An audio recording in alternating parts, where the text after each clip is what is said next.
तो very good morning बच्चों, मैं प्रदीप आपका स्वागत करता हूं आपके अपने चैनल प्रदीप फिजिक्स प्लैनेट पे। तो वापस से हम आ चुके हैं नए लेक्चर को लेकर के, जहां पर बात हो रही है करंट इलेक्ट्रिसिटी के 6th लेक्चर में। तो बच्चों लास्ट लेक्चर अगर आपने देख रखा है तो वहां पे हमने बताया था what is combination of resistances. तो अलग अलग रेजिस्टेंसेस को क्यों जोड़ना था और कितने टाइप के कॉम्बिनेशन होते हैं वो मैंने बता ही दिया था। अगर आपने नहीं देखा है तो पहले फटाफट से उसको देख लीजिए, तभी यहाँ पर आप आगे के लेक्चर्स को कंप्लीट करेंगे। तो बच्चों आज हम लोग क्या देखने वाले हैं, साथ ही हम लोग देखेंगे आज कि कितने तरीके से कॉम्बिनेशन करके हम क्वेश्चंस को डील कर सकते हैं, और साथ ही देखने वाले हैं कि किरचॉफ्स लॉ क्या है। तो बने रहिए इस लेक्चर के साथ। तो मैं बता दूं बच्चों कि आज हम लोग जो डिस्कस कर रहे हैं वो है हमारा कुछ रेजिस्टेंस के कॉम्बिनेशन से रिलेटेड क्वेश्चन। लेकिन आपको याद होगा लास्ट टाइम हमने बता रखा है कि आइडेंटिकल रेजिस्टेंसेस को जब आप जोड़ते हो तो एक तो आपको मिला था, अगर आपने n आइडेंटिकल रेजिस्टेंसेस को जोड़ा था तो आपको Rs NR मिला, और यही अगर आपने पैरेलल में जोड़ा तो आपको जो आइडेंटिकल रेजिस्टेंस है उसकी वैल्यू मिली थी R/N। राइट, याद रखेंगे कि इसका रेशियो आपसे पूछा ही जाता था, मैंने आपको होमवर्क भी दे रखा था। तो आप Rs/Rp की वैल्यू ऐसे निकाल लीजिएगा, और निकाल चुके होगे, आपको ये होमवर्क था। तो NR/R/N आप करोगे, यहां से R कैंसिल और N ट्रांसपोज होके ऊपर होगा N²। याद रखें कि the ratio of series and parallel for the n identical resistance is always n² times. Okay, तो ये याद रहेगा, तो आगे हमें 1 मार्क्स में क्वेश्चन डील करने में कोई प्रॉब्लम नहीं होगी। तो चलिए एक क्वेश्चन है आपके लिए, सबसे पहले वो क्वेश्चन देखते हैं। पहला क्वेश्चन है a conducting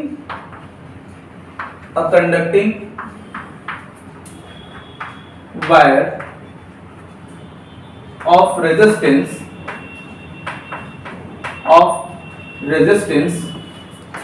15 ohm is cutted in 3 equal parts and combined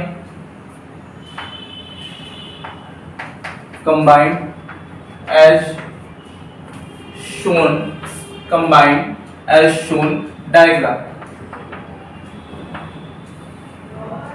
Find equivalent resistance. Find equivalent resistance. Okay, तो दिस इज द क्वेश्चन, और आपको यहाँ पे कुछ डायग्राम दे रखा है, उसी डायग्राम को आपको इस तरीके से अरेंज करके सॉल्व करना है। Okay, just look at this, the circuits are given as, ये आपके 3 इक्वल पार्ट्स में इस तरह जोड़ रखे हैं। ये कुछ इस तरीके से एक बार अटैच होने वाला है, ये होगा R1, ये होगा R2, ये होगा R3, और एक वो इस तरीके से भी अटैच कर रखना है आपको। ये आपको कुछ यहाँ पर ये अरेंज कर दीजिए ऐसे। ओके, ये R2, ये R3 और ये हो गया R1। ओके, यहाँ पे B, यहाँ पे A, यहाँ पे B, यहाँ पर A। ये 2 क्वेश्चन है आपको जिसका बताना है इक्विवेलेंट रेजिस्टेंस। ओके, चलिए डील करते हैं। तो ऐसे आपको दे रखा है 15 ओम का कोई वायर जिसको 3 इक्वल पार्ट्स में डिवाइड करना है। तो मुझे बताइए कि अगर 15 ओम को 3 इक्वल पार्ट्स में डिवाइड करेंगे तो कितने वैल्यूज आपको ईच पर्टिकुलर वायर पर क्या मिल जाएगा? 5 ओम, 5 ओम, 5 ओम, राइट, ऐसा ही कुछ। तो यहाँ पर ये होने वाला देखिए 5 ओम, और ये 5 ओम, और ये भी 5 ओम। ये तो तय हुआ due to division in equal parts. तो डिवीजन इन इक्वल पार्ट्स अगर आप करोगे तो क्या मिलेगा?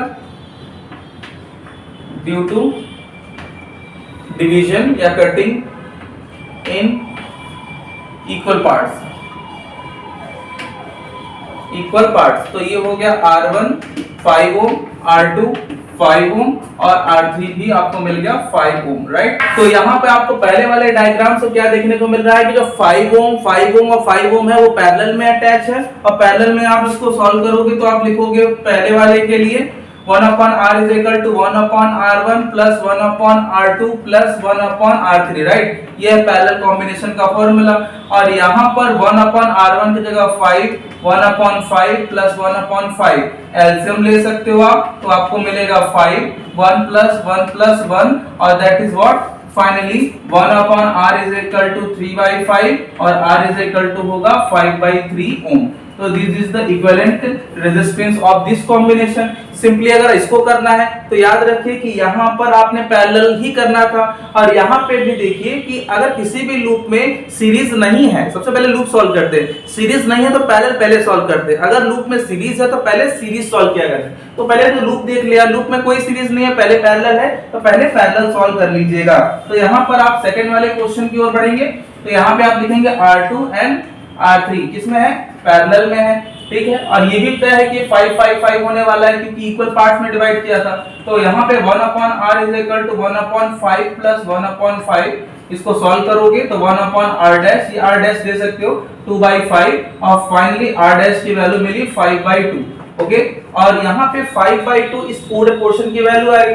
5/2 और ये 5 दोनों आपस में किस में होंगे, सीरीज में। फिर उसके बाद सीरीज देखेंगे हम लोग, तो आपको लिखना होगा कि आपको 5/2 ओम एंड 5 ओम किस में मिलेंगे, सीरीज में मिलने वाले हैं। और नाउ अब आपको फाइनल वैल्यू मिलेगा, फाइनली आप इसको ऐड करेंगे। ओके, तो ऐड करोगे तो ये मिलेगा 2 5 10 एंड 15/2 ओम। तो this is the answer. Okay, तो final answer is 15/2 ohm. Okay, तो इस तरीके से कॉम्बिनेशन को हम डील कर लेंगे। आइए पहले कुछ होमवर्क देख लेते हैं कि जिससे हम उसे घर पे बैठ के कर सकें। तो चलिए बच्चों कुछ एग्जांपल देखते हैं जिससे हमें कॉम्बिनेशन को करने में थोड़ी सी और सहूलियत हो जाए। आइए थोड़ा एग्जांपल को डील करना है, कैसे करना है। Find equivalent resistance about AB, दो पॉइंट AB के बीच में आपको इक्विवेलेंट रेजिस्टेंस निकालना है। कैसे निकालेंगे, यहाँ पे देखिए आपको एक सर्किट दे रखा है 15 15 15 ओम के, ये एक लूप है, और यहाँ पर एक 5 ओम इसके साथ सीरीज में लगा है। मैंने क्या बताया था, सबसे पहला काम आपको किसी भी लूप में सीरीज देखना होता है। लूप है तो सीरीज अगर है तो ठीक, नहीं तो पहले पैरेलल सॉल्व कर लीजिए। तो यहाँ पर कोई सीरीज नहीं है तो पहले पैरेलल सॉल्व कर लीजिए, जो रिजल्ट आएगा उसके साथ आप क्या करेंगे, सीरीज कर लेंगे, फाइनल रिजल्ट आ जाएगा। सिंपली अगर मैं बात करूं इस क्वेश्चन की, तो बी क्वेश्चन आपको क्या करना है, यहाँ पर एक सर्किट दे रखा है जिसको आपको AB के इक्विवेलेंट रेजिस्टेंस निकालनी है AB के अबाउट में। तो यहाँ पर सबसे पहले मैंने क्या बताया था, जिस पॉइंट पर निकालना है उसके आउटर लूप में चले जाइए। इसका आउटर लूप देखिए ये है, इस आउटर लूप में जाइए। इस आउटर लूप में सबसे पहले देखिए 3 and 3 ये दोनों आपके सीरीज है, तो किसी भी लूप में सबसे पहले सीरीज सॉल्व करते हैं, तो ये सीरीज और फिर सॉल्व करके पैरेलल, फिर जो रिजल्ट आएगा ये देखिए डायरेक्टली ये सीरीज और फिर उसके बाद पैरेलल। अगर आपको नहीं याद आ रहा है तो पहले फटाफट से जाइए, आप लोग कैपेसिटेंस पे भी ऐसे ही कुछ क्वेश्चन डील कर रखे हो। तो मैंने पहले भी बोला था कि पहले ही आप ध्यान से देखेंगे तो यहाँ पे चीजें इजी हो जाएगी। सेम सर्किट जहां वहां था वही यहाँ पे है, बस कॉम्बिनेशन का फॉर्मूला थोड़ा आपस में ट्रांसपोज हो जाता है, ये ध्यान रखना है। तो ध्यान दीजिएगा सीरीज का फॉर्मूला क्या है, पैरेलल क्या है, कैसे लगाना है आप ट्राई करेंगे।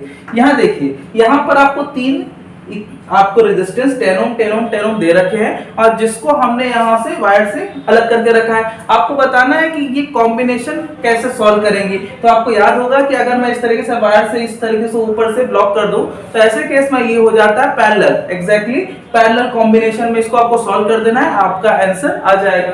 सिंपली यहाँ आइए डी क्वेश्चन में यहाँ पे ये सब एक ही वायर से अलग अलग डायरेक्शन से जुड़े हुए हैं। इससे कोई मतलब नहीं आप किस तरीके से जुड़े हो, लेकिन वायर तो एक ही है, कहीं भी कट नहीं हुआ है। ऐसे केस में ये सब किसमें है, पूरे सीरीज में है। यहाँ आइए, ये आपका एनसीईआरटी का क्वेश्चन है बच्चों। एनसीईआरटी के ही क्वेश्चन से आपको ये क्वेश्चन एग्जैक्टली मैच करेगा, राइट। तो यहाँ पर ये है आपका लूप, ये भी लूप, ये भी लूप, ये भी लूप। तो ये सारे लूप जो है एक दूसरे से इस तरीके से डायरेक्टली सीरीज में जुड़े हुए हैं। देखिए किसी भी लूप को सबसे पहले क्या देखते हैं, सीरीज। तो ये लूप है, इस लूप में देखिए ये दोनों ऊपर वाले सीरीज है और नीचे ये दोनों सीरीज है। तो 3 and 3 किसमें हो जाएंगे, सीरीज में, तो हो जाएगा 6, और नीचे 6 6 किसमें 12। तो ये लूप को सॉल्व करेंगे सबसे पहले, तो लूप को सॉल्व करोगे तो 6 and 12 आपस में क्या होंगे, पैरेलल। तो पैरेलल की जो भी वैल्यू आएगी आप लिख लेंगे किसके साथ, 12 and 6 पैरेलल में सॉल्व करेंगे। सिंपली ये चीज यहां भी आएगी, ये चीज यहां भी आएगी, ये चीज यहां भी आएगी, और ये चारों जो है आपस में किसमें है, सीरीज में। तो आपका रिजल्ट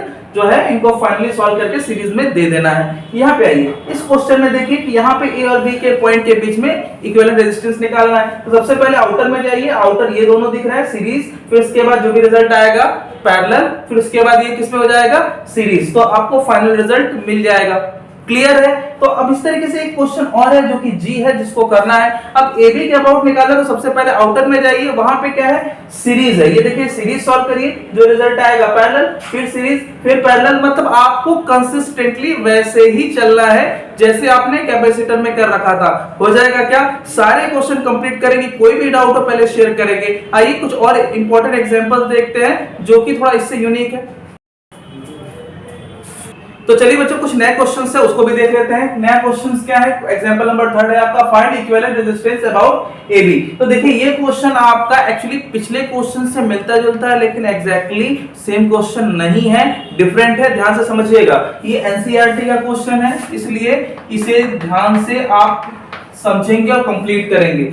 यहाँ पे देखिएगा इस सर्किट में ये जो लूप है, ये लूप यहाँ से ये ओवर द ब्रिज गया हुआ है। ओवर द ब्रिज कहने का मतलब कि ये दोनों आपस में कनेक्ट नहीं है। जब आपस में कनेक्ट नहीं है तो इसके ऊपर से ओवरलैप कर रहा है। ओवरलैप कहने का मतलब कि ये करंट जो है वो डिवाइड नहीं होगा, एक्चुअली इस रूट से जाएगा। तो देखिए ये करंट अगर मान लीजिए यहाँ से ड्रॉ होता है तो इस पर्टिकुलर वायर से होकर यहाँ से ओवर द सर्किट, यहाँ से होकर के इसमें आया, फिर यहाँ से फिर चला गया क्योंकि ये फिर ओवर द सर्किट है, फिर यहां से यहां होकर के आएगा, फिर ओवर द सर्किट ये ऊपर चला गया तो इसमें ड्रॉप होगा नहीं, ये सीधे इसमें चला जाएगा और आगे बी तक पहुंचेगा।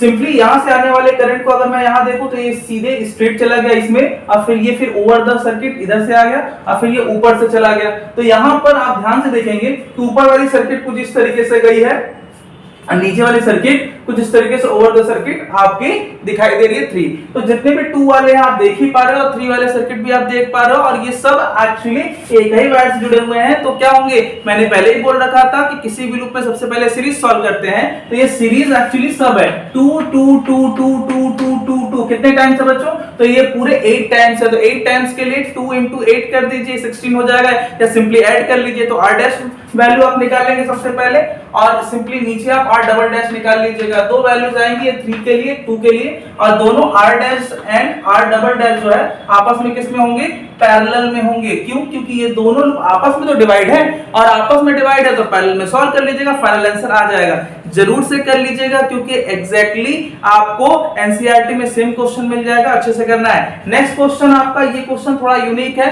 पहले क्वेश्चन से हम लोग का मिलता जुलता है लेकिन यूनिक है, ध्यान से समझिएगा। क्वेश्चन क्या है, क्वेश्चन है the resistance of conducting wire is 10 ohm, its length increases by 2 times stretching. Now stretched wire is cut into 3 parts in the ratio 1:2:2 their length.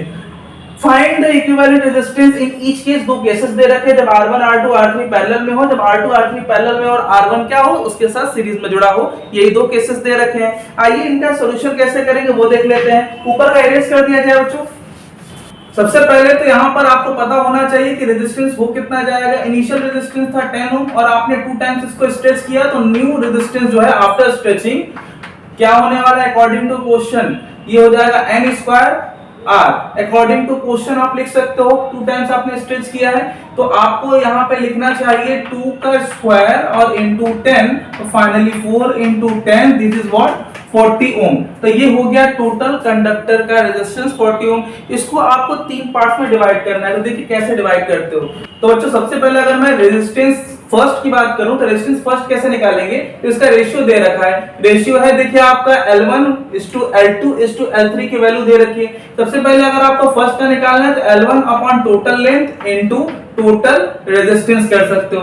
तो रेशियो कितना है 1, और कितने पार्ट्स में डिवाइड करना है, देखिए टोटल जो वैल्यूज है आपका 1:2:2 है। तो इसका मतलब टोटल वैल्यू कितनी हो जाएगी, ये टोटल हो जाएगी 5, और ये आप 40 से मल्टीप्लाई कर देंगे तो पहली वैल्यू आ जाएगी 8 ओम। इस तरीके से आपको R2 निकालना है, तो R2 कितना हो जाएगा, ये है 2, सेकंड वाला 2 है अपॉन टोटल 5, टोटल रेशियो का एडिशन 5 है, और मल्टीप्लाई कर दीजिए 40 से डिवाइड करिए, कितना आ जाएगा 16 ओम। इस तरीके से R3 निकाल सकते हो आप, और R3 भी यही आने वाला है सिंपली, और आपको मिल जाएगा 16 ओम। फाइनली आपको 8 ओम R1, R2 16 ओम और R3 16 ओम मिल गया है। अब इन तीनों वैल्यूज को एज इट इज इसमें रख करके रिस्पेक्टिवली सॉल्व कर सकते हो। पहले वाले केस में 8 16 16, और अब आप इसको सॉल्व करके आंसर दीजिए फटाफट। तो पहला वाला क्वेश्चन तो आप ऐसे ही कर सकते हो, यहाँ पर ये पहला रेजिस्टेंस हो गया, ये सेकंड रेजिस्टेंस हो गया, ये थर्ड रेजिस्टेंस हो गया, और यहाँ पर आपने 8 16 16 लिख दिया। फाइनली तीनों पैरेलल में है तो 1/8 प्लस 1/16 प्लस 1/16 आप इसको एलसीएम लेकर के सॉल्व कर लीजिएगा और फिर उसके बाद ट्रांसपोज करके आंसर डिक्लेयर कर देंगे। इस तरीके से इसको भी करेंगे। R2 R3 ये कितने हैं 16 16 16 16 8 एंड 8 को सॉल्व करेंगे आपस में तो 16 फाइनल आंसर आएगा। इसको भी कर लीजिएगा। तो आई होप आपने ये सारे क्वेश्चंस को अच्छे से डील किया होगा, कर भी लेंगे जितने भी क्वेश्चन आपको होमवर्क दिए हो गए होंगे। तो आज के लिए बस इतना ही। नेक्स्ट लेक्चर का वेट करिए जहां पर बात होने वाली है किरचॉफ्स लॉ के बारे में, जिसमें हमें कॉम्प्लेक्स सर्किट को सॉल्व करना कैसे है ये सब चीजें जानेंगे। तब तक के लिए अपना ख्याल रखें। जय हिंद।